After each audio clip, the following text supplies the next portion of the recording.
আমি তাদেরকে পৃথিবীতে প্রতিষ্ঠিত করেছিলাম যতটা তোমাদেরকেও প্রতিষ্ঠিত করিনি। ওয়া আরসালনাস সামাআ আলাইহিম মিদরারা, আমি আল্লাহ তাদেরকে মুষলধারে বৃষ্টি দিয়েছিলাম।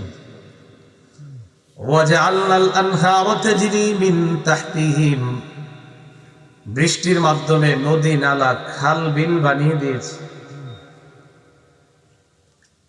আল্লাহ পাক রব্বুল আলামিন এত নিয়ামত দেন। ফাআহলাকনাহুম বিযুনুবিহিম ওয়া আনশা'না মিন বা'দিহিম কারনান আখারিন।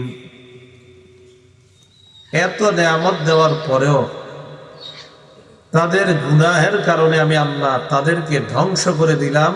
তাদেরকে ধ্বংস করার পর নতুন আরেক জাতি আমি আল্লাহ সৃষ্টি করলাম। এই আয়াত দ্বারা বোঝা যায় আল্লাহ চাইলে অপরাধের কারণে একটা জাতিকে ধ্বংস করে নতুন আরেকটা জাতি বানানো, এটা আল্লাহর কাছে কোনো ব্যাপার না।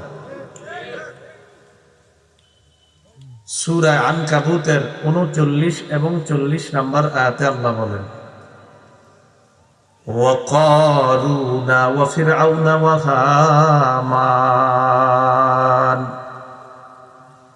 কারুন, ফিরআউন, হামান, এই কুলার কথা বলে আল্লাহ বলেন, ওয়ালাকাদ জাআহুম মূসা বিল বাইয়িনাতি ফাস্তাকবারু ফিল আরদি ওয়ামা কানু সাবিকিন। মূসা নবী তাদের কাছে স্পষ্ট নিদর্শন নিয়ে গেছে, তারা অহংকার করেছে, তারা আমার আযাব এড়াতে পারেনি। আল্লাহ বলেন, ফাকুল্লান আখাযনা বিযামবি, অপরাধের কারণে আমি আল্লাহ প্রত্যেককে পাকড়াও করলাম। ফামিনহুম মান আরসালনা আলাইহি হাসিবা, কারো উপর আমি আল্লাহ পাথর বৃষ্টি নাজিল করে তাদেরকে ধ্বংস করে দিলাম। ওয়া মিনহুম মান আখাযাতহুস সাইহা, কাউকে ভয়ঙ্কর চিৎকার এসে স্পর্শ করেছে, ধ্বংস হয়ে গেছে। ওয়া মিনহুম মান খাসাফনা বিহিল আরদ, কাউকে আমি আল্লাহ জমিনের নিচে ধসিয়ে ধ্বংস করে দিলাম। ওয়া মিনহুম মান আগরাকনা, কাউকে আমি আল্লাহ পানির নিচে ডুবিয়ে তাদেরকে আমি ধ্বংস করলাম। পরে কি কয় দেখেন, ওয়া মা কানা আল্লাহু লিয়াযলিমাহুম ওয়ালাকিন কানু আনফুসাহুম ইয়াযলিমুন। অপরাধের কারণে আমি আল্লাহ যে তাদেরকে ধ্বংস করলাম, আমি আল্লাহ তাদের উপর জুলুম করি নাই, বরং তারা নিজেরাই নিজেদের উপর জুলুম করেছে। জুলুম করার কারণে গজব তাদের উপর আমি আল্লাহ দিয়েছি। আমি জুলুম করি নাই, তারা নিজেদের কৃত কর্মের কারণে এই গজব প্রাপ্ত হয়েছে। অতএব তারাই নিজেরা নিজেদের উপর জুলুম করছে। এই আয়াত দ্বারা কি বোঝা যায়? এই আয়াত দ্বারা বোঝা যায় আমরা গুনাহ করি, আমাদের অপরাধের কারণে যে আল্লাহ গজব দেন, এই গজব দিয়ে আমাদের উপর আল্লাহ একটু জুলুম করেন না, বরং আমরা গুনাহ করে নিজেরাই নিজেদের উপর জুলুম করি। সূরা আলী ইমরানের 11 নম্বর আয়াতে আল্লাহ বলেন, কাদাবি আলি ফিরআউনা ওয়াল্লাযীনা মিন ক্বাবলিহিম কাযযাবু বিআয়াতিনা, যেমন ছিল ফেরাউন সম্প্রদায় এবং তাদের পূর্ববর্তীদের আচরণ, তারা আমার আয়াতগুলোকে অস্বীকার করেছে। ফাআখাযাহুমুল্লাহু বিযুনুবিহিম, আল্লাহ তাদের গুনাহের কারণে তাদেরকে পাকড়াও করলেন। কথাগুলো বুঝেন, প্রত্যেকটা আয়াতে জানতেছি গুনাহের কারণে ধরলাম, গুনাহের কারণে ধ্বংস করলাম, গুনাহের কারণে পাকড়াও করলাম। সূরা মাঈদার 49 নম্বর আয়াতে আল্লাহ বলেন, ফালাম আন্নামা ইউরিদুল্লাহু আন ইউসিবাহুম বিবাদি যুনুবিহিম, জেনে রাখো আল্লাহ তাদের কিছু অপরাধের কারণে তাদেরকে আযাব দিতে চায়। এই আয়াত দ্বারা বোঝা যায় সব অপরাধে আল্লাহ ধরেন না। সূরা নিসার 79 নম্বর আয়াতে আল্লাহ বলেন, মা আসাবাকা মিন হাসানাতিন ফামিনাল্লাহ, তোমার জীবনে যত কল্যাণ, যত নেয়ামত, সব আল্লাহর পক্ষ থেকে। ওয়ামা আসাবাকা মিন সাইয়্যাতিন ফামিন নাফসিক, তোমার জীবনে যত বিপদ সব তোমার নিজের কামাই। কল্যাণ কার পক্ষ থেকে? বিপদ কার কামাই? নিজের। তো সব আয়াত সামনে রাখলে কি বোঝা যায়? আমরা গুনাহ করি, তাই আমাদের গুনাহের কারণে আমরা বিপদের সম্মুখীন হই। তবে মনে রাখবেন, গুনাহ আমরা করি, বিপদের সম্মুখীন আমরা গুনাহের কারণে হই, তবে এই গজবটা আল্লাহর হুকুমেই আসে। কার হুকুমে আসে? আল্লাহ। দলিল সূরা তাগাবুনের 11 নম্বর আয়াতে আল্লাহ বলেন, মা আসাবা মিন মুসিবাতিন ইল্লা বিইজনিল্লাহ, যত বিপদ আপদ আসে ইল্লা বিইজনিল্লাহ, সব আল্লাহর হুকুমে আসে। বিপদ আপদ কার হুকুমে আসে? অনেক মানুষ বলে অপরাধ আমি করি আর না করি আমার কোনো দোষ নাই। অনেকে কয় আল্লাহ চাইছে তাই বিপদ দিছে, কিন্তু আপনার জানা নাই আপনি 10টা অপরাধ করার কারণে 9টাতেই আল্লাহ গজব দেয় নাই, একটার কারণে আল্লাহ পাকড়াও করেছেন, এরপরেও দোষ আল্লাহ দিয়ে দেন। আমার কি দোষ? এরকম বলে অনেক মানুষ আল্লাহর সাথে বেয়াদবি করে। আল্লাহ হেফাজত করেন। আয়াতগুলা সামনে রাখলে কি বুঝে আসলো? গুনাহ করি কারা? বলেন আমরা। কারা? আমাদের গুনাহের কারণে গজব আসে। বাকি গজব আসে কার হুকুমে? দুনিয়াতে সবচেয়ে বড় অপরাধ যেটা আমরা করি এটা হলো আল্লাহর সাথে শিরিক করা। বলেন সবচেয়ে বড় অপরাধ কি করি? আল্লাহর সাথে শিরিক করা। মুসনাদে আহমদ কিতাবের নাম 22,075 নম্বর হাদিসের বর্ণনা। عن معاذ بن جبل رضي الله تعالى عنه قال أوصاني رسول الله صلى الله عليه وسلم ب10 كلمات। মুআজ ইবনে জাবাল বলেন আল্লাহর নবী আমাকে 10টা উপদেশ দিয়েছেন। বলেন কয়টা? 10টা। 1 নাম্বার, লা তুশরিক বিল্লাহি শাইআ ওয়া ইন কুতিলতা ওয়া হুবিতা, তোমাকে যদি হত্যা করা হয়, তোমাকে যদি জ্বালিয়ে দেওয়া হয়, এরপরেও তুমি আল্লাহর সাথে শিরিক করবা না। তোমাকে যদি হত্যা করা হয়, তোমাকে যদি জ্বালিয়ে দেওয়া হয়, তারপরেও তুমি আল্লাহর সাথে শিরিক করবা না। 2 নাম্বার, ওয়ালা তাউক্কান্না ওয়ালিদাইক ওয়া ইন আমারাকা আন তাখরুজা মিন আহলিকা ওয়া মালিকা, তোমার মা বাবা যদি তোমাকে আদেশ করে পরিবার এবং সম্পদ ছেড়ে দেওয়ার জন্য, এরপরেও মা বাবার নাফরমানি করবা না। 3 নাম্বার, ওয়ালা তাতরুকান্না সালাতান মাকতুবাতান মুতাআম্মিদা, এক ওয়াক্ত ফরজ নামাজ ইচ্ছাকৃতভাবে ছেড়ে দিবা না। এক ওয়াক্ত কি নামাজ? ফজর না, ফরজ। ফরজ এক ওয়াক্ত ফরজ নামাজ ইচ্ছাকৃতভাবে ছেড়ে দিবা না। ফাইন্না মান তারাকা সালাতান মাকতুবাতান মুতাআম্মিদান ফাকাদ বারিআত মিনহু জিম্মাতুল্লাহ, এক ওয়াক্ত ফরজ নামাজ যদি কেউ ইচ্ছাকৃতভাবে ছেড়ে দেয়, আল্লাহর দায়িত্ব তার থেকে উঠে যায়। তোর যা মন চায় তুই তা কর বান্দা, আমি তোর দায়িত্ব নিব না। এক ওয়াক্ত ফরজ নামাজ কোন বান্দা যদি ইচ্ছাকৃতভাবে ছেড়ে দেয়। 4 নাম্বার, ওয়ালা তাশরাবান্না খামরা, মদ পান করবা না। ফাইন্নাহু রাসু কুল্লি ফাহিশা, মাদক সমস্ত অশ্লীলতার মূল। 5 নাম্বার, ইয়াকা ওয়াল মাসিয়া, আল্লাহর নাফরমানি থেকে বাঁচবা। ফাইন্না বিল মাসিয়াতি হাল্লা সাফাতুল্লাহ, আল্লাহর নাফরমানির কারণে আল্লাহর গজব নাজিল হয়। নাউযুবিল্লাহ। 6 নাম্বার, ওয়া ইয়াকা ওয়াল ফিরার মিনাজ যাহফি ওয়া ইন হালাকান নাস, জিহাদের ময়দানে সবাই যদি মারা যায়, এরপরেও তুমি পলায়ন করবা না। 7 নাম্বার, ইদা আসাবান নাস মুতান ওয়া আনতা ফীহিম ফাসবুত, তুমি কোন এলাকায় আছো, ওই এলাকায় যদি মহামারী দেখা দেয়, মহামারীর ভয়ে ওই এলাকা ছেড়ে পালিয়ে যাবে না। আপনি কোন এলাকায় আছেন, ওই এলাকায় মহামারী লাগছে, এই মহামারীর ভয়ে আপনি ওই এলাকা ছেড়ে আপনি পালিয়ে যাবেন না। তো মহামারীর ভয়ে যেই এলাকায় আছেন ওখানেই থাকবেন। বুখারীর বর্ণনায় বাহিরের কেউ ওই এলাকায় যাবে না, ওই এলাকার কেউ বাহিরে যাবে না। আধুনিক বিজ্ঞান এসে আমাদেরকে বলল, লকডাউন দিল, আমাদেরকে বলল এক এলাকা ছেড়ে অন্য এলাকায় না যেতে। মহামারী কবলিত রাষ্ট্রের মানুষ অন্য এলাকায় যাবে না, অন্য রাষ্ট্রে যাবে না। অন্য রাষ্ট্রের মানুষ মহামারী কবলিত রাষ্ট্রে প্রবেশ করা নিষিদ্ধ করলো। আধুনিক বিজ্ঞানের এবং বর্তমান সায়েন্টিস্টদের এই থিওরিটা পুরা পৃথিবী গ্রহণ করে নিল। ডক্টররা যা বলল তারা সব মেনে নিল। তো আধুনিক বিজ্ঞান এটা বলছে, আমরা মেনে নিছি। আমাদের নবীজি এই কথাটা 1500 বছর আগে বলে গিয়েছে। 8, 9, 10 মন দিয়ে শোনেন। 8 নাম্বার, ওয়ানফিক আলা আহলিকা মিন তাওলিকা, তুমি তোমার সামর্থ্য অনুযায়ী পরিবারের উপর খরচ করবা। আপনার সাধ্যে যা আছে একটু খরচ করবেন। 9 নাম্বার, ওয়ালা তারফা আনহুম আসাকা আদাবা, পরিবারের উপর থেকে শাসনের লাঠি উঠায় নিবা না। আপনার বিবি, আপনার সন্তানরা যেন আপনার ব্যাপারে এই ভয় থাকে তাদের অন্তরে, হারাম কোন কাজ আপনার পরিবার করবে আপনি চুল পরিমাণ ছাড় দিবেন না, এই ভয় যেন আপনার পরিবারের মধ্যে তৈরি হয়।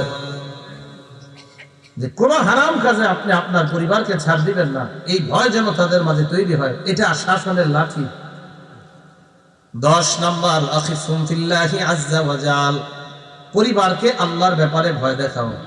তো 1 নাম্বার উপদেশ ছিল আল্লাহর সাথে শিরিক করবা না। যদিও সবাই মারা যায়, যদিও তোমাকে হত্যা করা হয়, যদিও তোমাকে পুড়িয়ে ফেলা হয়, তাও তুমি আল্লাহর সাথে শিরিক করবা না। আমাদের দেশের অনেক মানুষের নাম আব্দুর রহমান, তার আব্বার নাম আব্দুর রহিম, মায়ের নাম কুলসুমা, রহিমা, জামিলা ইত্যাদি। সেই হিসাবে সে মনে করে আমি একজন মুসলমান, অথচ কবরে সিজদা দেয়। উনি মনে করে আমি মুসলমান, আমার আব্বা মুসলমান, আম্মা মুসলমান, অথচ কবরে সিজদা দেয়। এটা কি মুসলমান থাকলো? তো আমাদের দেশে আমাদের দেশে না, এশিয়া মহাদেশের অনেক মানুষ মনে করে আমি তো মুসলমান, অথচ মাজারে সিজদা দিচ্ছে। তো এই যে মাজারে সিজদা দেওয়ার কারণে এটা কার সাথে শিরিক হয়ে যায়? আল্লাহর সাথে শিরিক হয়ে যায়। ইবনে মাজাহ কিতাবের নাম, হাদিস নাম্বার 1853 নাম্বার হাদিসের বর্ণনা। একজন বিখ্যাত সাহাবী, ওনার নামটা সারা জীবন মনে রাখবেন, মুআজ ইবনে জাবাল, পুরাটা মনে রাখা। শাম দেশে গেলেন। শাম দেশে যাওয়ার পর সেখানে উনি গিয়ে দেখলেন ওয়াফাকতুহুম ইয়াসজুদুনা লিমারজুবান। মুআজ ইবনে জাবাল রাদিয়াল্লাহু তাআলা আনহুর ব্যাপারে আব্দুল্লাহ ইবনে আবি আওফা রাদিয়াল্লাহু তাআলা আনহু বলেন, লাম্মা কদিমা মুআজুম মিনাশ শাম, মুআজ যখন শাম দেশ থেকে আসলেন, আসার পর সাজাদা লিন-নবী সাল্লাল্লাহু আলাইহি ওয়াসাল্লাম, আল্লাহ নবীকে সিজদা দিয়ে দেয়। নাউযুবিল্লাহ, শাম দেশ থেকে আইসা নবীজিরে সিজদা দিছে। নবীজিরে সিজদা দেওয়ার পর নবীজি বললেন, মা হাযা ইয়া মুআজ, মুআজ তুমি কি করলা, তুমি আমারে সিজদা দিলে? মুআজ ইবনে জাবাল বলেন, আতাইতু শাম, হুজুর আমি শাম দেশে গেছি। ফাওয়াফাকতুহুম ইয়াসজুদুনা লিআসাকিফাতিহিম ওয়া বাতারিকাতিহিম, সেখানে গিয়ে দেখলাম তারা তাদের ধর্মীয় নেতা এবং রাজনৈতিক নেতাদেরকে সিজদা দেয়। তারপর তুমি কি মনে করলা? ফাওয়াদিতু ফি নাফসি আন্না ফাআলা বিকা যাকা ইয়া রাসূলুল্লাহ, আমি যখন দেখলাম তারা তাদের নেতাদেরকে সিজদা দেয়, মনে মনে আমি নিয়ত করলাম আমিও আপনাকে সিজদা দিব। তারা তাদের নেতাকে সিজদা দেয়, তা আমি কেন আপনাকে দিব না? নবীজি যে জবাবটা দিলেন, মুআজ ফালা তাফআলু, কশিন কালো এমন কাজ করবা না, জীবনে এমন কাজ করবা না। আল্লাহর শ্রেষ্ঠ মাখলুক যিনি মুহাম্মদ সাল্লাল্লাহু আলাইহি ওয়াসাল্লাম, তিনি বললেন, মুআজ কখনো এমন কাজ করবা না।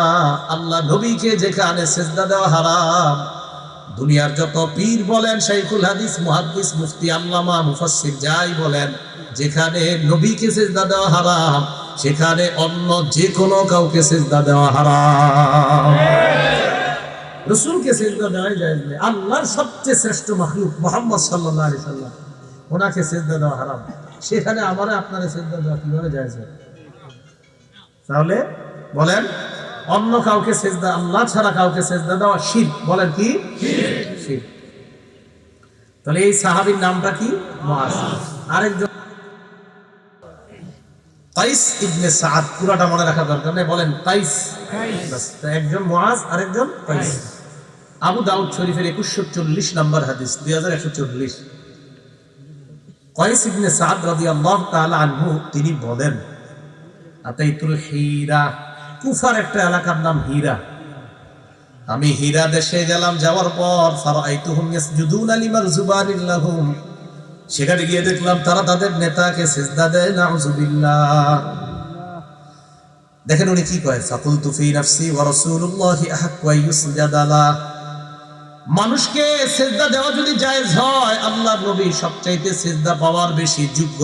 তিনি তো মানুষকে যদি সিজদা দেওয়া জায়েজ হয়, তাহলে রাসূল সাল্লাল্লাহু আলাইহি সাল্লাম সবচেয়ে সিজদা পাওয়ার যোগ্য।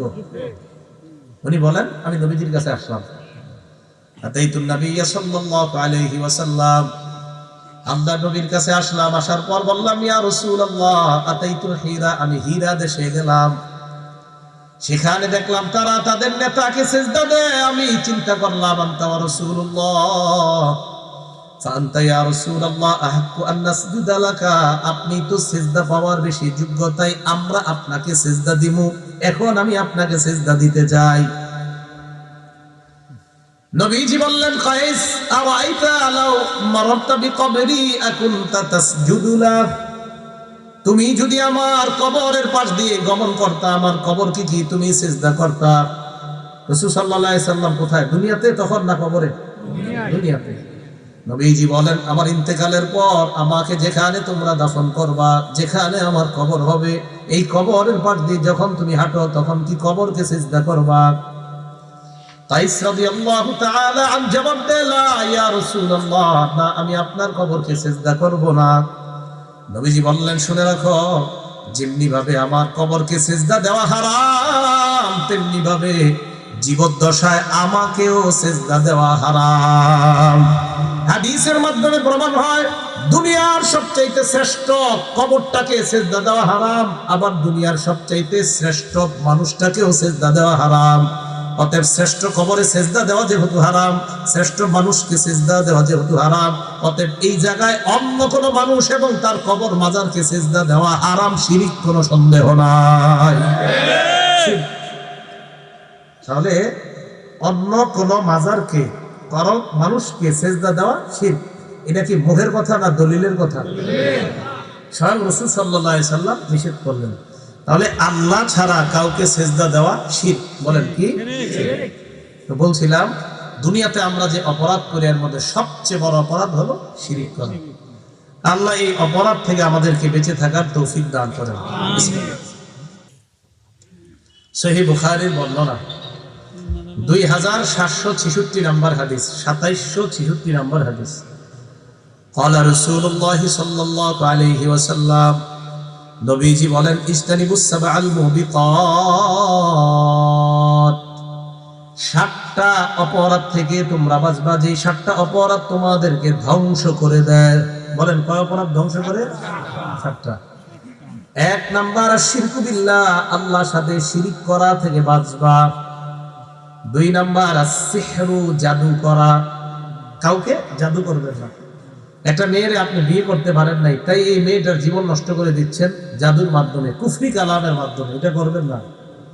3 নাম্বার কাতলুন নাফসিল্লাতী হারামাল্লাহু ইল্লা বিল হক, অন্যায় ভাবে কাউকে হত্যা করা। 4 নাম্বার আকলুর রিবা, সুদ খাওয়া। বলেন, কি খাওয়া? সুদ। 5 নাম্বার আকলু মালিল ইয়াতীম, এতিমের সম্পদ অন্যায় ভাবে ভক্ষণ করা। 6 নাম্বার তাওয়াল্লি ইয়াউমাজ যাহফি, জিহাদের ময়দান থেকে পলায়ন করা। 7 নাম্বার কসফুল মুহসানাতিল মুমিনাতিল গাফিলাত, কোন মুমিন সতী সাদী নারীর উপর মিথ্যা অপবাদ দেওয়া। একটা মেয়ের বিয়ে ঠিক হয়েছে, আসলে মেয়েটা ভালো, এলাকার সবাই জানে মেয়েটা ভালো। এখন আপনি চিন্তা করলেন, ওর মেয়ের বিয়ে এত ভালো জায়গায় হবে কেন? বর পক্ষরে বললেন, ছি ছি, এই মেয়ের বুঝি বউ আনবেন? এর তো আপনার 4-5টা ছেলের সাথে সম্পর্ক আছে। টার্গেট এই বিয়েটা ভাঙ্গার ব্যবস্থা করা। রাসূল সাল্লাল্লাহু আলাইহি সাল্লাম বলেন, 7টা অপরাধ তোমাদেরকে ধ্বংস করে দেয়, এর মধ্যে একটা অপরাধ হলো সতী সাদী কোনো মেয়ের উপর মিথ্যা অপবাদ দেওয়া। এই 7টা অপরাধের মধ্যে একটা অপরাধ সুদ খাওয়া। বলেন কি খাওয়া? সুদ খাওয়া। আমি আপনাদের সামনে খুতবাতে যে আয়াতটা বলছি, সূরা বাকারা 278 আর 279 নম্বর আয়াত, এই আয়াতের ব্যাপারে কথা বলার জন্য এতগুলা কথা বললাম। যে দুনিয়াতে বিপদ আসে অপরাধের কারণে, গজব আসে অপরাধের কারণে, এইগুলার কারণে। 7টা অপরাধ আমাদেরকে ধ্বংস করে দেয়, এর মধ্যে একটা অপরাধ সুদ খাওয়া। যদিও আমাদের সমাজে এই অপরাধটা অপরিচিত। পরিচিত? আচ্ছা আচ্ছা। সুদের ব্যাপারে 13টা কথা মনে রাখবো আমরা। বলেন কয়টা? 13টা। 1 নাম্বার, যারা সুদ খায় আল্লাহ আর তার রাসূলের পক্ষ থেকে তাদের বিরুদ্ধে যুদ্ধের ঘোষণা করা হলো। সূরা বাকারা 278 279 নম্বর আয়াত, আল্লাহ বলেন, ইয়া আইয়ুহাল্লাযীনা আমানুত্তাকুল্লাহা ওয়া যারু মা বাকিয়া মিনার রিবা ইন কুনতুম মুমিনিন। দেখেন কি কয়, হে ঈমানদারগণ, তোমরা আল্লাহকে ভয় করো, সুদের কারবার ছেড়ে দাও যদি তোমরা মুমিন হও। ওনাকে আমি ডাক দিলাম, আপনি যদি আব্দুর রহমান হন তাহলে এদিকে আসেন। ডাক দিলাম আব্দুর রহমান বলার পর বললাম, আপনি যদি আব্দুর রহমান হন এদিকে আসেন। কি বললাম দেখেন, হে আব্দুর রহমান ভাই, আপনি যদি আব্দুর রহমান হন আমার সাথে আসেন। আল্লাহ ডাক দিলেন, হে ঈমানদার, তুমি যদি মুমিন হও সুদের কারবার ছেড়ে দাও। ডাক দিছি ঈমানদার বইলা, ঈমানদার বইলা ডাক দিয়ে বলতেছে তুমি যদি মুমিন হও। কেন আল্লাহ ডাক দিছে কি বইলা? মুমিন বইলে ডাক দিছে। মুমিন বইলা ডাক দিয়ে কয়, যদি তুমি মুমিন হও তো সুদের কারবার ছেড়ে দাও। হে মুমিন, আল্লাহ বলছে মুমিন, তুমি কি আসলে মুমিন? তো সুদের কারবার ছাড়ো। যদি মুমিন হও সুদের কারবার ছাড়ো। ফাইল্লাম তাফআলু, যদি তোমরা সুদের কারবার ছেড়ে দাও, ফাজানু বিহারবিন মিনাল্লাহি ওয়া রাসূলি, তাহলে আল্লাহ আর তার রাসূলের পক্ষ থেকে যুদ্ধের ঘোষণা নিয়ে নাও। 1 নাম্বার সুদ খাওয়া, আল্লাহ আল্লাহ রাসূলের সাথে যুদ্ধ করা, নাউজুবিল্লাহ। 2 নাম্বার, যারা সুদ খায় তারা কিয়ামতের ময়দানে পাগল অবস্থায় উঠবে। কি অবস্থায় উঠবে? পাগল অবস্থায়। সূরা বাকারা 275 নম্বর আয়াতে আল্লাহ বলেন, আল্লাযীনা ইয়াকুলুনা রিবা। এটার অর্থ হলো যারা সুদ খায়। তাহলে আমি আয়াতটা বলি, আপনারা অনুবাদ করবেন। আল্লাযীনা ইয়াকুলুনা রিবা, আরো জোরে বলেন, সুদখোররা সহ বলেন, আল্লাযীনা ইয়াকুলুনা রিবা। ওটা নাকি আওয়াজ এত কম কেন?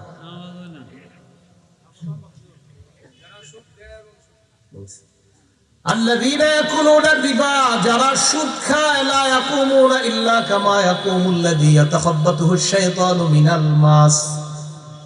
কিয়ামতের ময়দানে তারা এমন অবস্থায় উঠবে যেন দেখলে মনে হবে শয়তান তাদেরকে স্পর্শ করে পাগল বানায় দেয়। কেন? যালিকা বিআন্নাহুম ক্বালু ইন্নামাল বাই'উ মিসলুর রিবা। এটা এই কারণে তারা দুনিয়ার মধ্যে বলতো ব্যবসা সুদের মতো। ব্যবসা কি সুদের মতো? আল্লাহ বলেন, ওয়া আহাল্লাল্লাহুল বাইআ, আল্লাহ ব্যবসা হালাল করেছেন, ওয়া হারামার রিবা, সুদকে আল্লাহ হারাম করেছেন। আমি একটা অফিস করলাম, মনে করেন অফিসের পিছনে আমি লিখে রাখলাম, ওয়া আহাল্লাল্লাহুল বাইআ, আল্লাহ ব্যবসা হালাল করেছেন, সুদকে হারাম করেছেন। এটা অফিসের পিছনে আমি লেবেল লাগাইলাম, আর কাজ করতেছি সব সুদের। লেবেল লাগাইলাম, আল্লাহ ব্যবসা হালাল করেছেন, সুদকে হারাম করেছেন, কিন্তু আমি সব সুদের কারবার করি। বলেন লেবেল লাগাইলে কি সুদ হালাল হয়ে যাবে? সুদ হারাম, এটা কিয়ামত পর্যন্ত হারাম। এটার আগে পরে ইসলাম যদি কেউ লাগায়, আল্লামাও যদি কেউ লাগায়, কোরআনের আয়াতও যদি কেউ অনেকগুলা লিখা সুদের কারবার করে, সুদ হারাম, সুদ হারাম।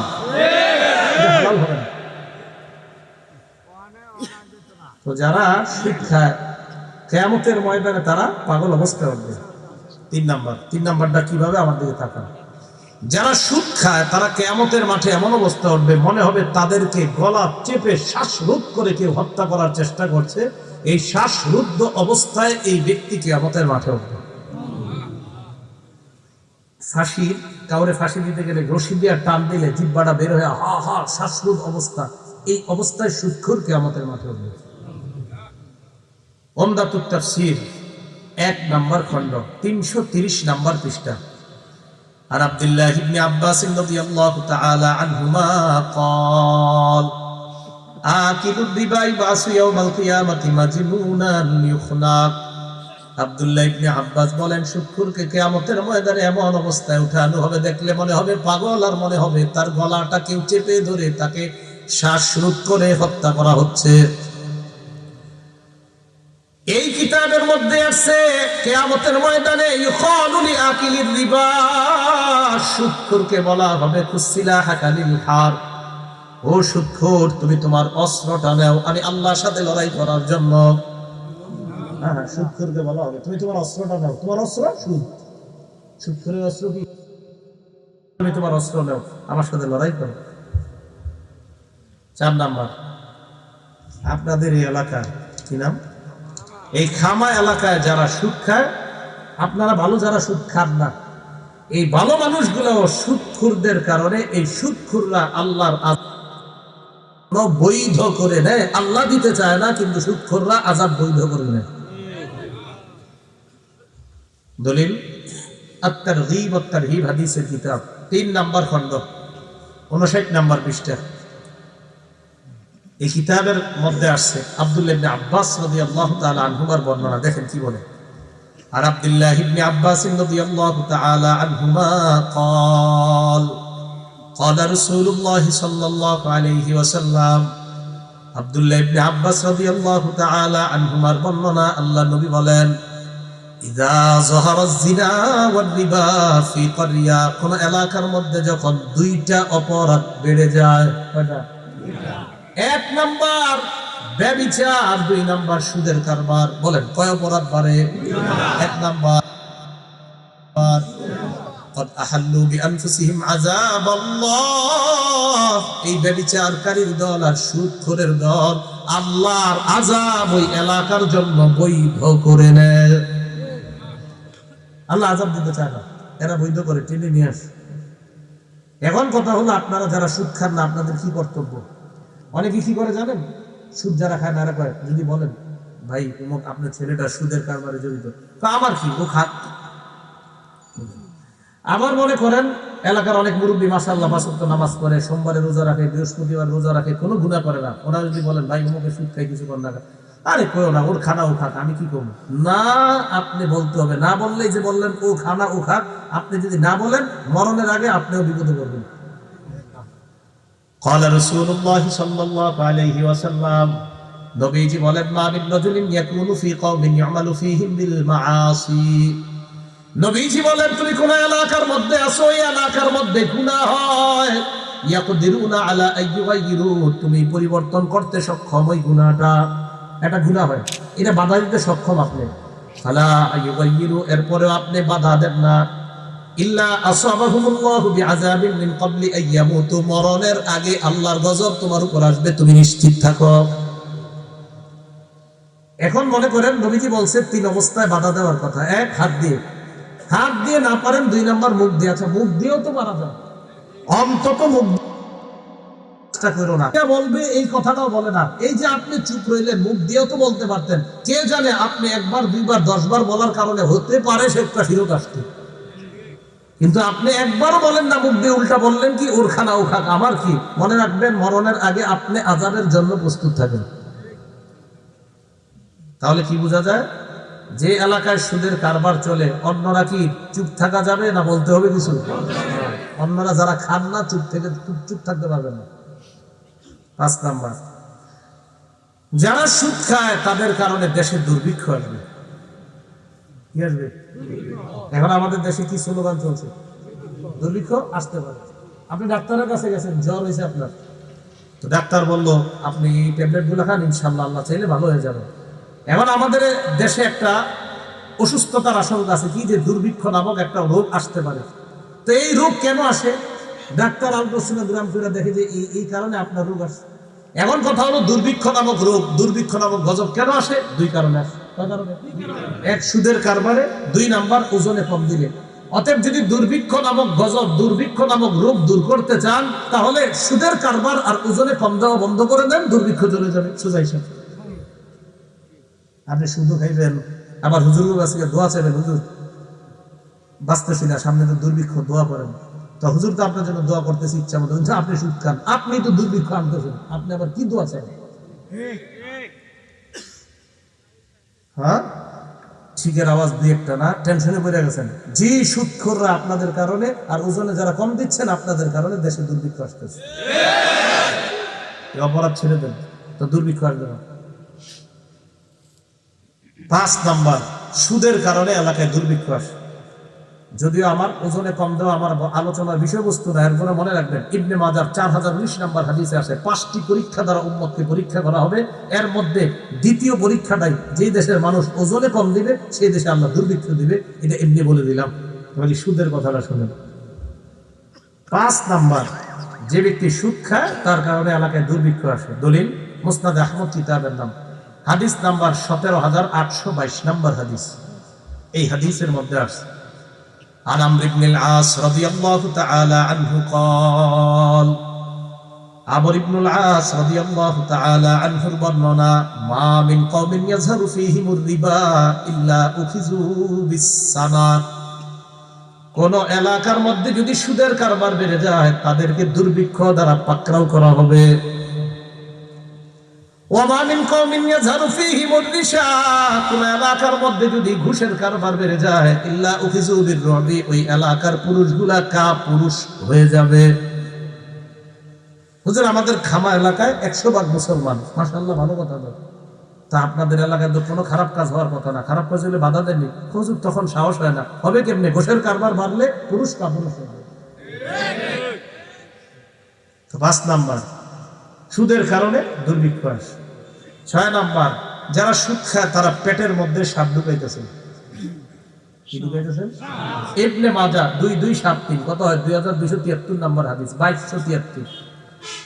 عن أبي هريرة رضي الله تعالى عنه قال قال رسول الله صلى الله عليه وسلم আবু হুরায়রা রাদিয়াল্লাহু তাআলা আনহুর বর্ণনা, আল্লাহ নবী বলেন আতাইতু লাইলাতান উসরিয়া বি আলা কওমিন, আমি মেরাজের রাতে গমন করলাম, এমন একদল মানুষের পাশ দিয়ে অতিক্রম করলাম। বুতুনুহুম কাল বুয়ুত, তাদের পেটগুলা বিশাল বড় বাড়ির মতো, পেট বাড়ির মতো।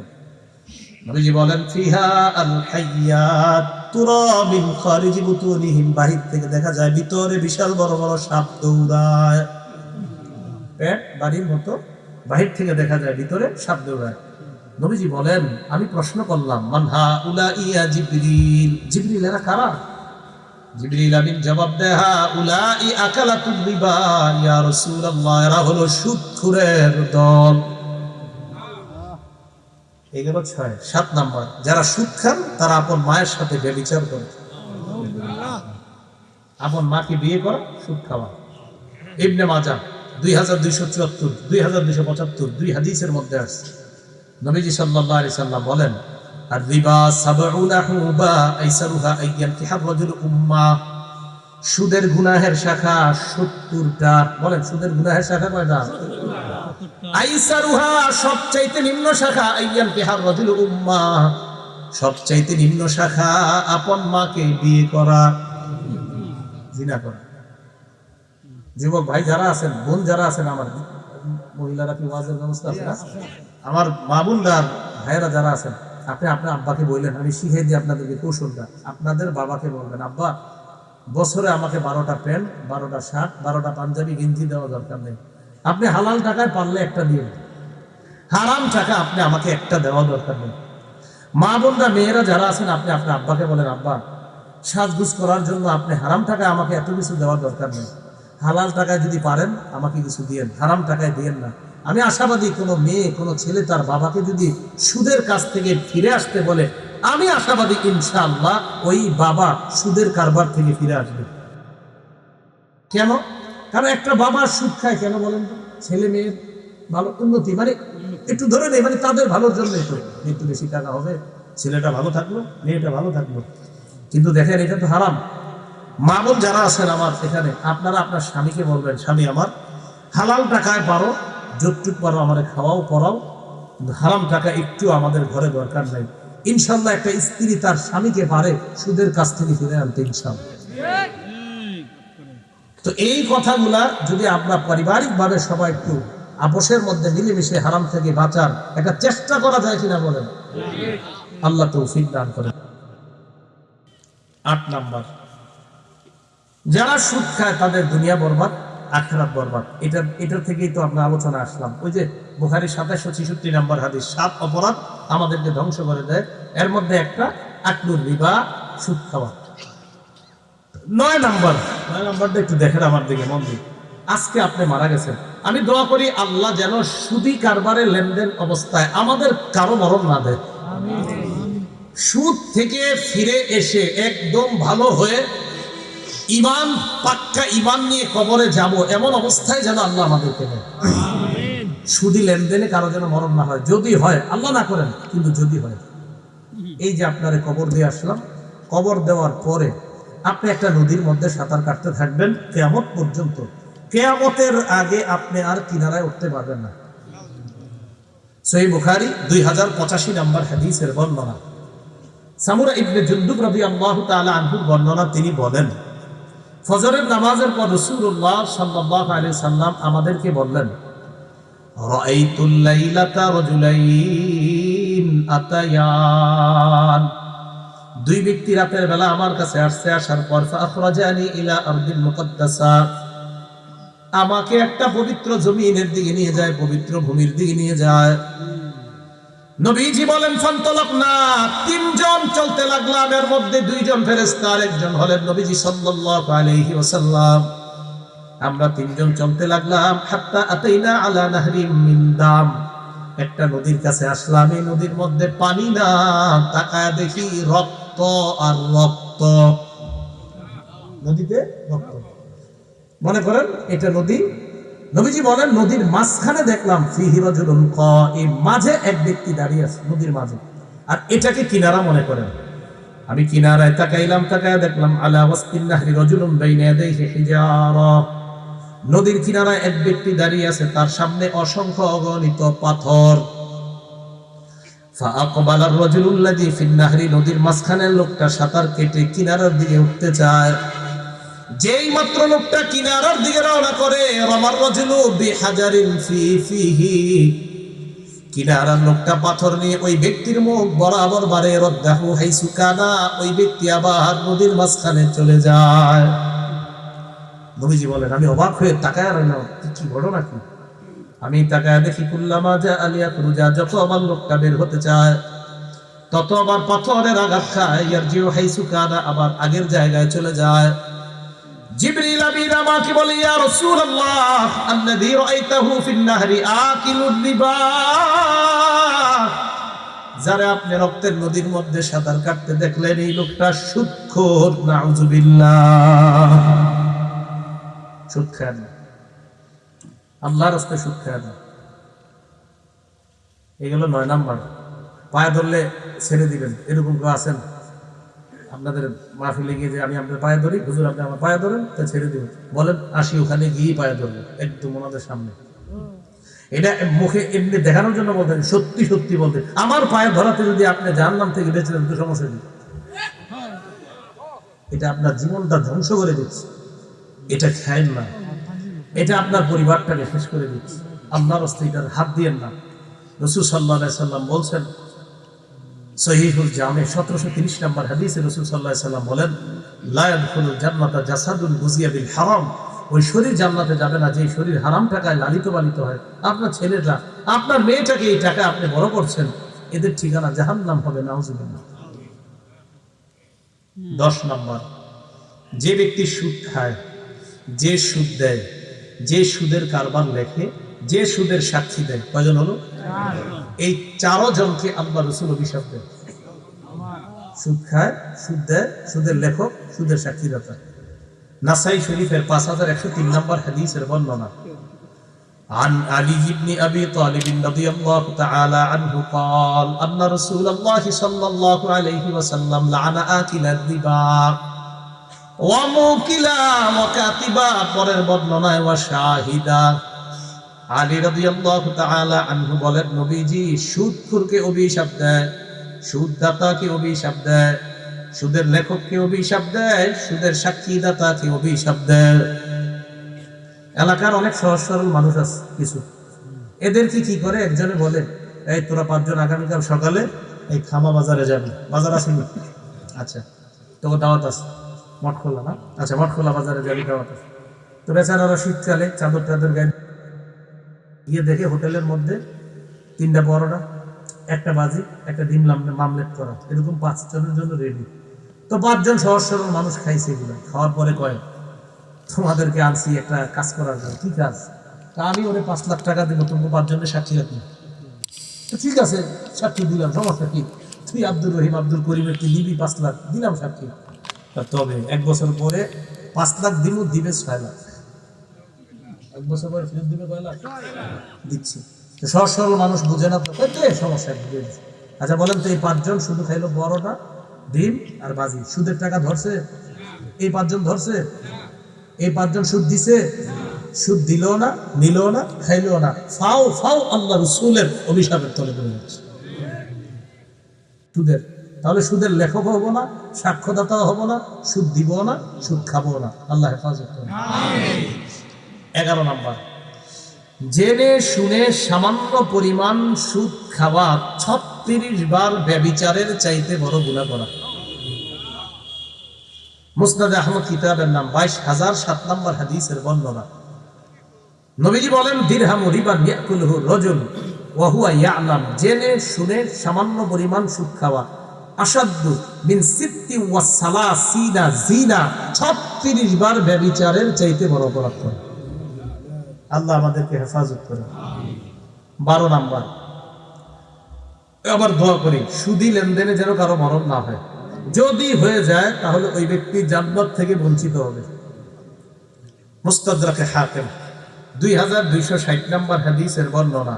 নবীজি বলেন, আরবাউন হাক্কুন আলাল্লাহি আল্লাহ ইদখিলাহুমুল জান্নাহ, 4 ব্যক্তির ব্যাপারে আল্লাহর হক, আল্লাহ তাদেরকে জান্নাত দিবেন না। কয় ব্যক্তি?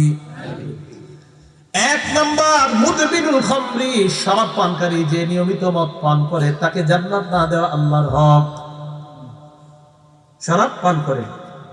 নবীজি সাল্লাল্লাহু আলাইহি ওয়াসাল্লাম, বুখারীর বর্ণনা 5590 নম্বর হাদিসের বর্ণনা। নবী বলেন, লা কুনান্না মিন উম্মতি আকওয়াম, আমার উম্মতের মধ্যে এমন একদল মানুষের আবির্ভাব হবে, ইস্তাহিল্লুনাল হিররা, যারা জিনাকে হালাল মনে করবে, ওয়াল হারিরা, রেশমের পোশাককে হালাল মনে করবে, ওয়াল খামরা, মদকে হালাল মনে করবে, ওয়াল মাআজিফা, বাদ্যযন্ত্র ঢোল তবলাকে হালাল মনে করবে।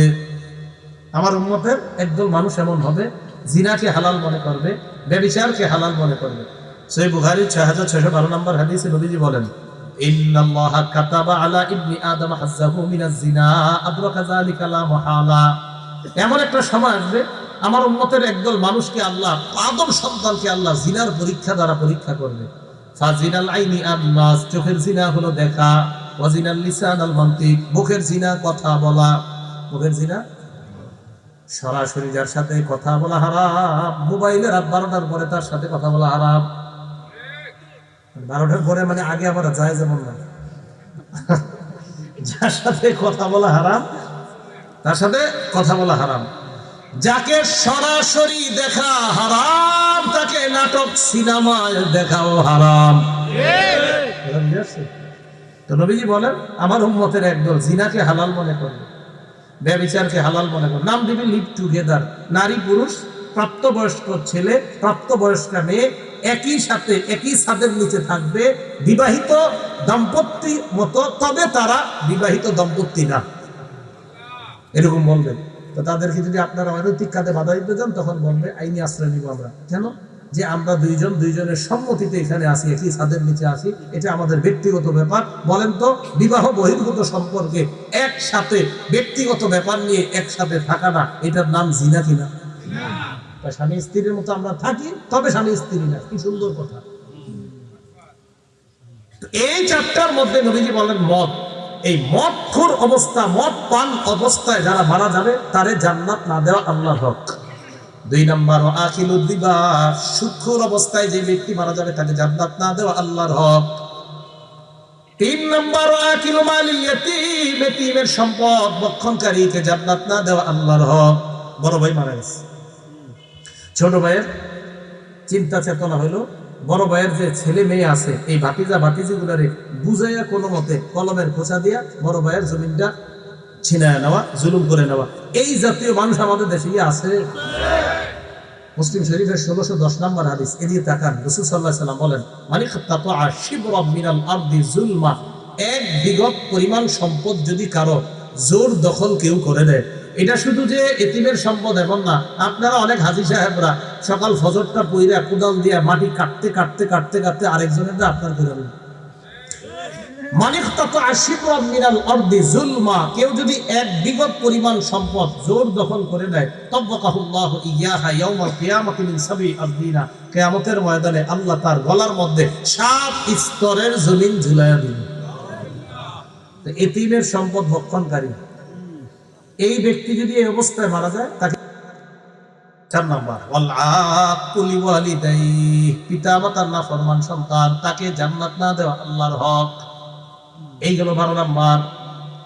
13 নাম্বার নবীজি বলেন, আবু দাউদ শরীফের 3331 নাম্বার হাদিসের বর্ণনা, লা ইয়াতিয়ানা আলান নাসি জামান লা ইয়াবকা আহাদুন ইল্লা আকালা রিবা। নবীজি বলেন, এমন একটা সময় আসবে যে সময় কেউ বাকি থাকবে না, সবাই সুদ খাবে। না দেখাস যেমন একটা জামানা আসবে সবাই সুদ খাবে, কেউ বাকি থাকবে না। পরে নবীজি বলতেছেন, ওয়া ইল্লাম ইয়াকুলহু, যদিও সবাই ডাইরেক্ট না খায়, ওয়া ইল্লাম ইয়াকুলহু, যদিও সবাই ডাইরেক্ট না খায়। আমি খাই না, ওলামায়ে কেরাম খায় না, ইমাম সাহেবরা খায় না, খতিব সাহেবরা খায় না, তো ডাইরেক্ট খাই না, কিন্তু আপনি দোকানে নিয়ে আমারে খাওয়াই দিয়েছেন, হইতে পারে। নবীজি বলেন, যদিও ডাইরেক্ট না খায়, আসাবাহু মিন বুখারিহি, সুদের ধোঁয়া সবার গায়ে লাগবে, সুদের হাওয়া সবার গায়ে লাগবে। কাকারে আমি পড়ায় নিয়ে গেছি বাজারে, চলেন কাকা, কি আপনাদের এক কাপ চা খাওয়াই দিছি ওনারে। বেচারা তো জানে যে মাশাআল্লাহ আমারে খাওয়াইছে, ওনার কোনো গুনাহ হবে না, কিন্তু আমি সুদের চা খাওয়াই দিছি, সুদের টাকায়, ওনার পেটে সুদের হাওয়া ঢুকে গেছে। নবীজি বললেন, ডাইরেক্ট যদিও সুদ না খায়, সুদের হাওয়া সুদের ধোঁয়া লাগবে।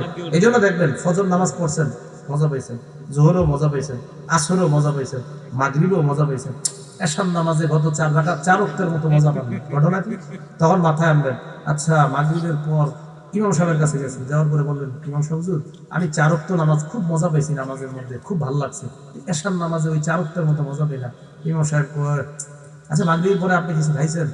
হ্যাঁ। তো কি উত্তর পাড়ার আব্দুর রহিমে বাজারে গেছিল, তো গিরিল খাওয়াইছে আর নাম খাওয়াইছে। তো ওনার তো গুনাহ হবে না, উনি তো মনে করছে ভালো খানায় খানায় না। আবার একটা হলো হালাল টাকায় খাওয়াইলে তো সমস্যা নেই, গিরিল নাম, কিন্তু ঘটনা চক্রে ওই গিরিল নাম তাকে সুদের টাকায় খাওয়াই দিচ্ছে। উনি তো জানে না, কিন্তু ওনার ভিতরে সুদের হাওয়া ঢুকাই দেওয়ার কারণে গত 4 ওয়াক্ত নামাজে মজা পাইছে, এশার নামাজে মজা পাইছে। ওয়া ইল্লাম ইয়াকুলহু, ডাইরেক্ট যদিও না খায়, আসাবাহু মিন বুখারিহি, সুদের ধোঁয়া হাওয়া সবার গায়ে লাগবে। তো বলছিলাম আমাদেরকে ধ্বংস করে দেয় 7টার মধ্যে একটা সুদ। সুদ খাওয়া, আল্লাহ নবীর পক্ষ থেকে যুদ্ধের ঘোষণা দেওয়া, সুদ খাওয়া, কিয়ামতের ময়দানে পাগল অবস্থায় ওঠা। 3 নাম্বার সুদ খাওয়া, শ্বাসরোধ অবস্থায় কিয়ামতের মাঠে ওঠা। 4 নাম্বার সুদ খাওয়া, এলাকায় গজব টেনে আনা। 5 নাম্বার সুদ খাওয়া, এলাকায় দুর্ভিক্ষ লাগা। 6 নাম্বার সুদ খাওয়া, পেটে সাপ ঢুকানো।